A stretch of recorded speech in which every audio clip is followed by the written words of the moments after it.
দেখুন, তুলসী গাছের মহিমা তো আপনারা সকলেই কম বেশি শুনেছেন, কিন্তু আজকে আমি আপনাদের জানাবো তুলসী গাছের শেকড়ের কথা। তুলসী গাছের শেকড়ের মধ্যে এত শক্তি থাকে যে পুরো আপনারা কিন্তু বাস্তুটাকেই ঠিক করে ফেলতে পারেন এই শেকড় দিয়ে। কি করবেন?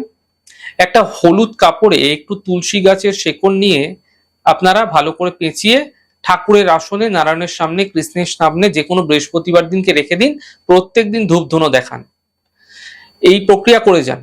আর আপনার ঘরের মধ্যে কোনো নেগেটিভ এনার্জি যদি থাকছে সেগুলো কিন্তু দূর হয়ে যাবে। ঘরে যদি যাদের সর্বদা অশান্তি লেগে থাকে, দেখবেন সেই অশান্তিও প্রশমিত হতে দেখা যাবে এই ছোট্ট প্রক্রিয়ার মাধ্যম দিয়ে।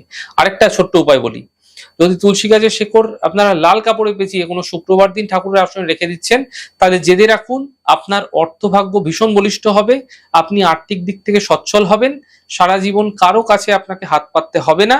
এবং এই দুটো উপায় করে সারা বছর আপনারা রেখে দিন না, দেখুন এর চমক তারপরে কি হয়।